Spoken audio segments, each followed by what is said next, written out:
Hi guys! Magandang gabi! Welcome back po dito sa Gandara SRU channel for showbiz update. Andito na naman nga po akong muli nagbabalik. Ang nagmamaganda na yung kachismosang Kim Pao, wala na nga pong iba si Gandara upang maghatid sa inyo ng latest update and fresh happenings patungkol kina Kim Chiu and Paolo Avellino. And para nga sa gabing ito, ang tatalakayin natin at pag-uusapan ay may kinalaman nga po dito kay Kimi na kitang-kita ng mga fans ang kabisihan. Uy, ngayon, comment ang mga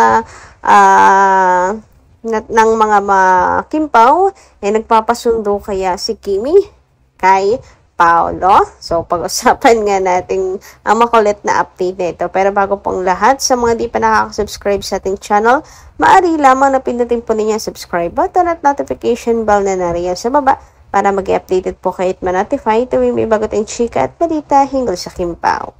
Basta po mga balita na may kinalaman kina Kim Chiu and Paolo Avellino, sagot na po natin yan.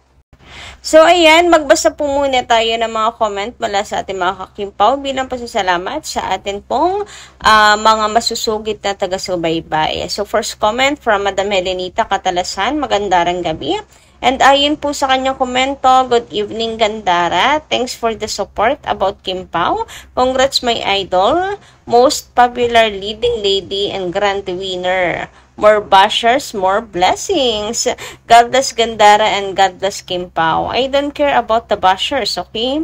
So Gandara, don't read the comments if it's negative. Just positive comments only, ha? Kim Pao forever only from Paris, France. Wow! Thank you so much, Ma'am Helenita Catalasan.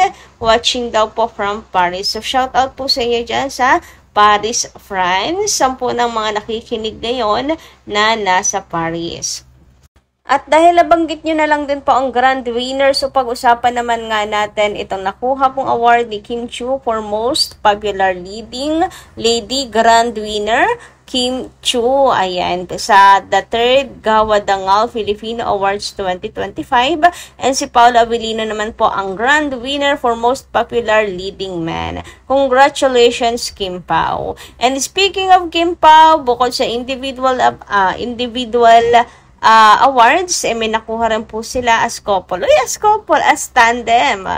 Ayan, for most outstanding and popular love team of the year, grand winner, Kim Pao. Congratulations, Kim and Paolo, and of course, sa lahat ng Kim Pao fans. Maraming salamat sa pag-suporta ninyo sa Kim Pao. Okay, nasungkit natin ang grand winner. Back to back po ang blessings nila Kim and Paolo, 'di ba? Win streak sila. Sobrang dami po nilang mga awards, 'di ba? Ngayong 2025 din. And hoping for more and bigger awards pa na darating for Kim and Paolo. Ayan, maraming salamat. Congratulations again, Kim Pao. Samantala, ayon naman kay Komori, magandang gabi, shoutout po sa inyo. Sabi niya sa kanyang comment, correction po, hindi nagpalit si Kimi ng handler. Ang management ang nagro-rotation ng mga handlers sa mga stars. Okay? Sistema nasa ABS yan. Okay, ayan po, para po sa mga nangangamba, mga nangangamba na, nung nakaraan kasi meron pong nagtatanong anong nangyari, bakit nagpalit si Kim Chiu, sana daw po ay walang nangyaring masama or sana naman hindi nagka-problema. And tulad nga ng sabi ko, imposible magkaroon sila ng problema kay Kim Chiu, imposible talaga kasi mapakabuti ni Kimi. Wala po yung magiging problema. So, ito, hindi daw nagpalit si Kim Chiu, yung kagustuhan niyang paltan lang. Hindi daw po dahil rotation talaga yan ng ABS-CBN. Nagro-rotate talaga sila. Nagpapalit-palit ng handler. So, sana masagot daw po from Ma'am Komori.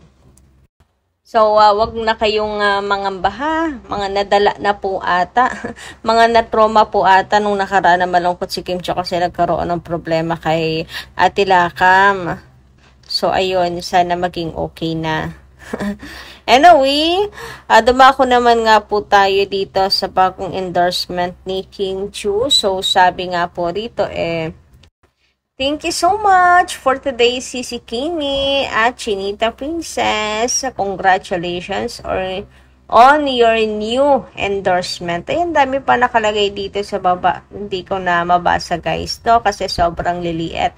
But anyway, congratulations nga sa new endorsement and new family ni King Chu. Ayan, ang dami talagang blessings na dumarating sa buhay ni Kimi. Ano? Sa mga bashers dyan. Sorry na lang. Sorry na lang kayo. Anyway, kapansin-pansin naman, dito kasi sa larawan, si Kim Chu bisihan sa kanyang phone. Meron siyang ginagawa. Ngayon, sabi ng mga fans, uy, busy si Kimi, siguro nagpapasundo kay Papi Paolo. Hoy, nagpasundo nga ba kay Paolo Avellino? Okay. Sinundo nga ba rin ni Paolo Avellino? Pero syempre, yun po ay mga bagay na privacy na ng Kim Pao.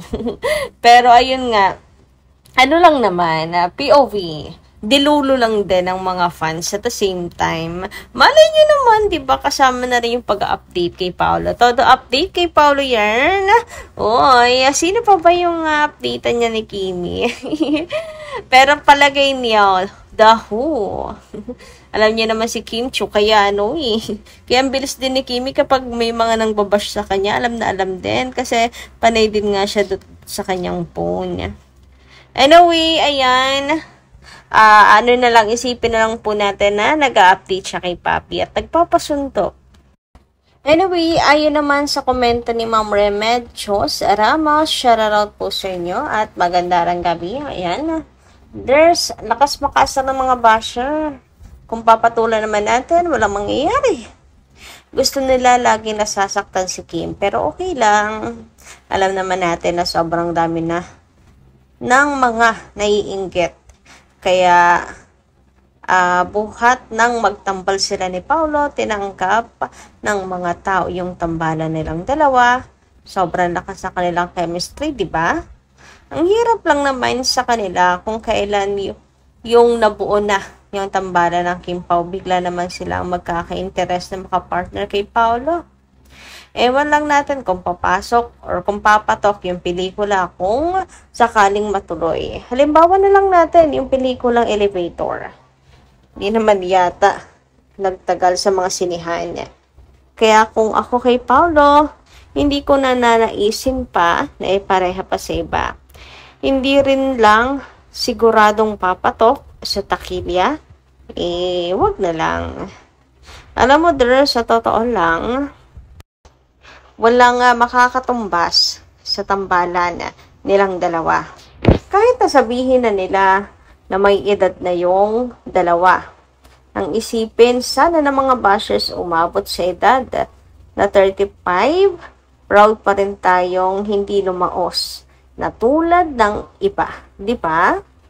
Kasi yung ibang kasabayan ni Kim, naramdaman nila kahit anong gawin nila na di maganda ang dating ng showbiz career nila. Nauuwi sa pagsasawa at kung sakali man na magkatuluyan sila, hindi naman tayo bibitaw. Di ba? Susubaybayan natin kung paano sila magdala ng pamilya. Kailangan updated. Siyempre, napakasaya natin kapag nagkatotoo yan. Yan kaya ang pinaka-iniintay at inaasahan natin, girls. Maraming salamat. God bless. Ingat. So, about sa edad, hoy, anong problema sa edad nila, Kim? Hindi naman halata sa face. ang masama niyan, mas matanda pa itsura nila compare sa edad. Parang ako. Charot. Hindi. Nagmamaganda, diba? Ayun. Pero sila Kim and Paolo, bagets na bagets. Lalo na si Kim Chu, until ager kaya. Sabi ko, 16 years old. Parang nasa, nga siya. Parang nasa teen era. Pero hindi. 35, 40 plus. Walang kaso doon, di ba? As long as patok yung love team. Marami nga nagsasabi na tanda na ng Kim Pao sa love team.